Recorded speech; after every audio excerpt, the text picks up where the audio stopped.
Hey everybody, welcome to Inside the Movement. Today I have with me our youth director, Mason Buckner. Hello. Dude, hello. good to have you on. Good to have you too. All right, I mean, Mason. be here, I should say. I said have you too. I'm glad to be here.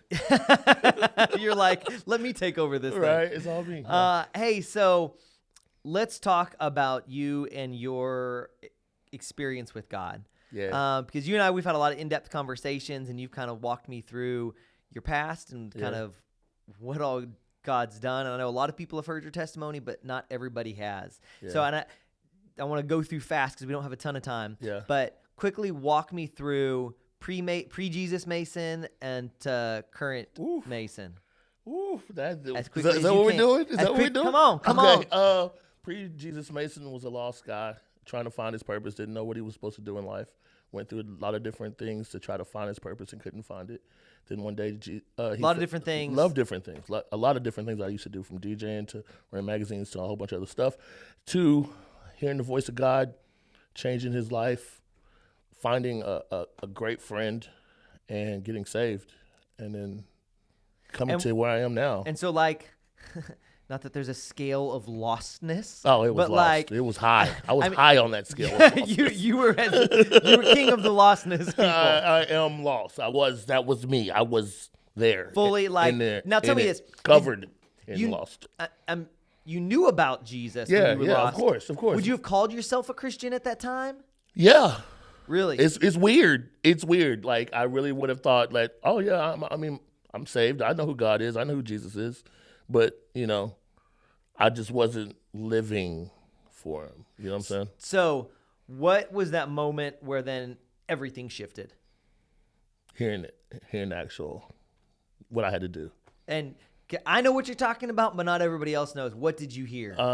Walk through that moment. All right, so I worked at a club, and I was gonna go DJ, and I heard 3 beers, 2 shots. And mind you, this was before I knew what God was, and I was drinking. You were drinking like crazy. Yeah. We would go to the club. It wasn't just like we ordered bottles. We wouldn't. I mean, like real bottles, like not like You were down in it. Yeah, we were getting drunk. We were having fun. We were lit. We was in the parties. So hearing that voice, I didn't know what it was, but I followed it. And the waitress comes to me and asks me what I'm gonna drink, and I told her that, and she looked at me like, "What? Is that what you're doing?"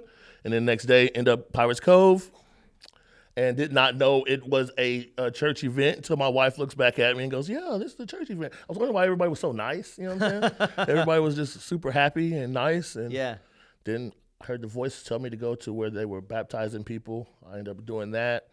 I was wondering who I needed to talk to, and it turned out to be a bald head, tall white dude with a red beard, and it was Brendan. And I walked up on him, and I'm pretty sure he has a different way of saying it.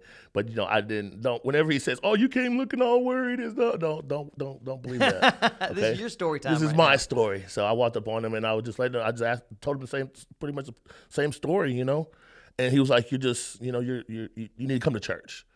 And that was something I was like, "Do you know who I am? Do you know what I've been doing? I don't think you want me there." He goes, "Yeah, we have 11 o'clock service, so come on." Next week, ended up going, and I talked to Lionel. He was here at that time. And now this is different. Lionel, I had snot. I was crying. Yeah, it was ugly. It was ugly. It was an ugly cry.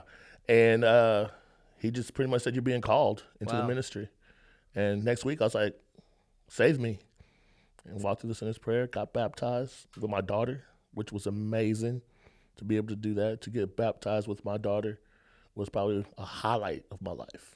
And I remember it was right in that time period. I mean, like week after you got saved, you came up to the church, and we were doing a big, huge back to school bash rally thing. Yeah. And you came up and were volunteering or just kind of hanging out there. I don't even know if you were volunteering. It's No, more like I was just Brendan hanging. just said, "Hey, come on up, dude." And you even brought with you like a gaming computer. Yeah. That you were like, God told me I gotta give this. Give it up. And I gave the gaming computer.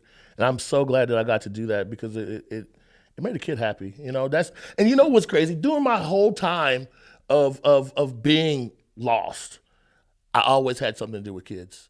Whether kids were always at my house, I worked at the YMCA while DJing sometimes. I would always do something. It would always have something to do with kids. And what's the scripture about you, Before you're born, God knew you. God knew you type stuff, right? Okay. And I think that's why kids look at me whenever I would always see kids look at me in like a mall, or they just look at me and just smile or something. You know what I'm saying? Yeah. And it's because kids are my purpose, bro. And come on, it's just amazing to see a kid at the age of 15, 16, 17.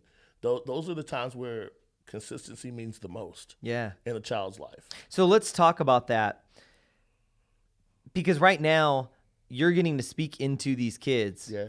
And it's that consistency.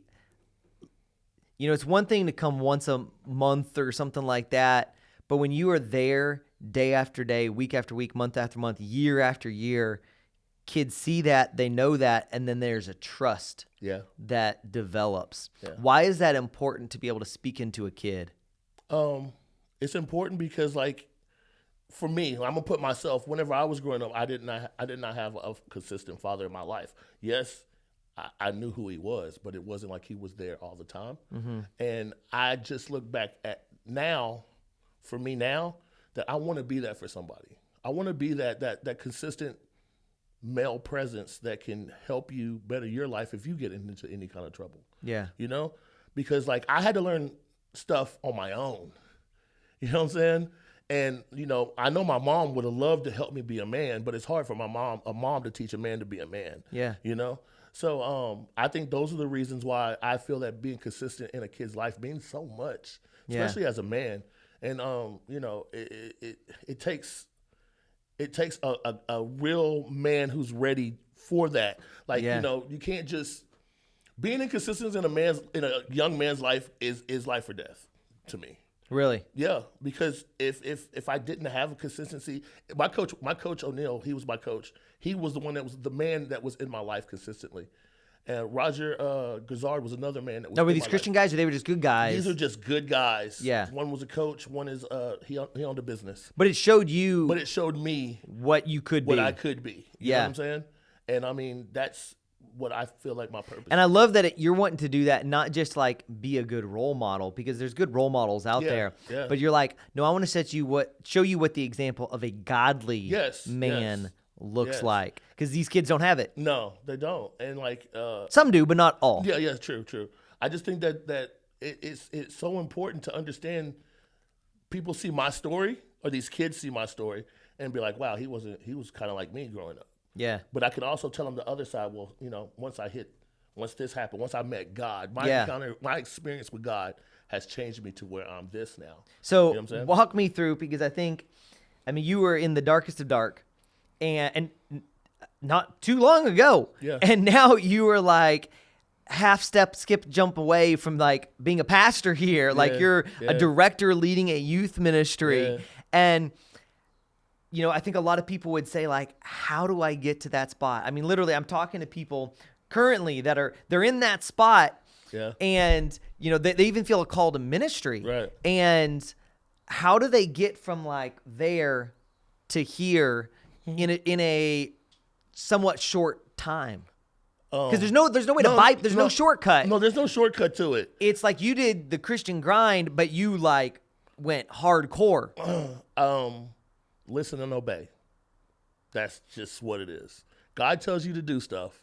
You listen to it, you take it in, and you obey it. And do not falter from that. Let's go. You don't be like, oh, well, maybe. There's no doubt. If you hear that voice, if God's telling you something, you do it. You don't care. Mm-hmm. You don't worry what it looks like. You do it. And that's what I do. When I hear it, I do it. Because let me tell you something. Yeah. The hardest thing in this entire walk I ever had to do was walk away from 5-6. It was the hardest. Hold on, because not everyone knows. So you were leading our 5th and 6th grade students. Yes. And really, like, it started with you. Like, you and Lucy back in the day, like, leading it. Like, there was no 5th and 6th grade ministry. No. Like, they were all with the elementary kids. Yeah. And then we started this 5-6 area. You were leading it, and then God says, time to go. Yeah, I clearly remember it. Lena was walking down the middle of the aisles, and she was just praying for the kids. And I looked over at her, and I just smiled because it was just so awesome to see her doing that. And I hear, "I'm glad you like that because you're done here." Wow. And I said, well, You didn't want to be done. I did not want to be done. No, I loved 5'6", and like to hear that, I immediately I ran to you. I went to you second, but I ran to Brendan first. I'm like, Brendan, he wants me to leave 5'6". I don't want to do it. He goes, so what you gonna do? Brendan was the most vague mentor in the history of mentors, by the way. Let me just go ahead and tell you all that. He doesn't give you no answers. He's just like, so what you gonna do? Yeah. You know? And I went home. I got on my knees. I cried. I begged. I pleaded. Come on. And I kept hearing, no, you got to go. You got to go. You know, one of the things, as I hear your story, and I mean, it's the story of like what God's done and how God's, saved and is sanctifying you. I continually hear the phrase of like, you heard God's voice. You heard God's voice. And there's several moments that I know you can pinpoint. God spoke to me, and told me, originally, and that like all the different steps of the way. Mm-hmm. A lot of people, they've never heard God's voice. What does God's voice sound like? And how do you know if it's God's voice or if it's you and it's your head? I love that question. And the best way for me to illustrate this is this. Say you're in a room with over 700 people, okay? And you hear someone screaming. You hear Lindsay's voice. You could hear that, right? You can hear that clearly. It doesn't matter how many people were in the room. You could hear her if she said, Jeremy. You know what I'm saying? You'd be able to hear that over people. It's like when parents hear their kids crying, and there's like 20,000 kids there, and they're like, that one's mine. That one's mine. You know what I'm saying? And that's what it's like. That's what it's like.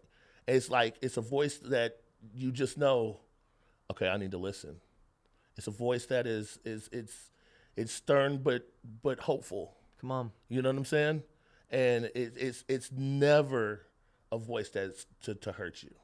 It's never something that's going to tell you to do something that's out of his will. It's going to be a voice that's going to get your attention, and you're going to know, yep, that's God.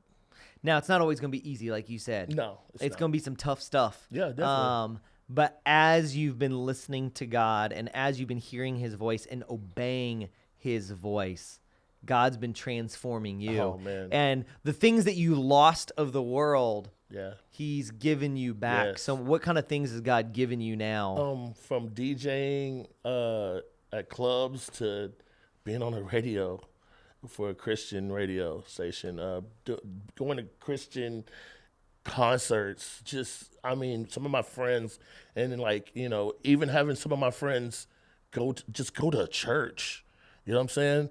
It might not be Movement City, but they're at a church. Yeah. You know what I'm saying? And I'm seeing that Mason didn't go back to being Mason. Yeah, it was a change. It was a change. Well, hey, last thing, you lead our youth. Yeah. How do people get involved? What do parents need to know about our youth ministry? This is the main thing I want them to know about our youth ministry. These kids are in a world that is lost, and they deal with stuff that we did not have to deal with growing up. And we have to understand that God needs to be the center of their life. Mm-hmm. And I see them only once a week. So the other days, I need my parents to understand it. Hey, ask questions. Yeah. Ask those questions. What did you learn in core? If you think your kid coming on Wednesday is going to change their spiritual directory and nothing else is happening during the week, it's like someone that goes to the gym once a week. Yeah. Man, you ain't going to see the results. As you can see.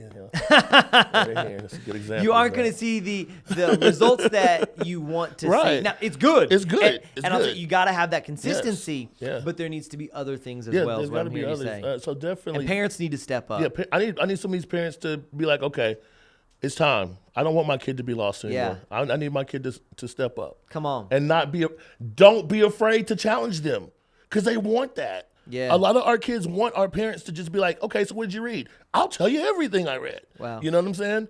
And those are the things right there. I want our parents to just know that they're great kids. Yeah, you got some killer kids. We got some awesome kids. And I mean, even our kids that we consider lost are great kids. Come on. So we just have to just continue to just keep pouring God into them. Yeah. And once we do that, that's what's going to change our generation. If there is a person that's in the age of, let's say, 35 to 45, reach back to that 25. Yeah. So that 25 can reach back to that 18. Yeah. Otherwise, that gap is going to be gone. Dude, thank you so much for coming on. Thank for you. leading our youth. We're praying for you that God's going to give you that extra wisdom, strength, energy, all the things you need. Yeah, thanks. Mason Buckner. Bye.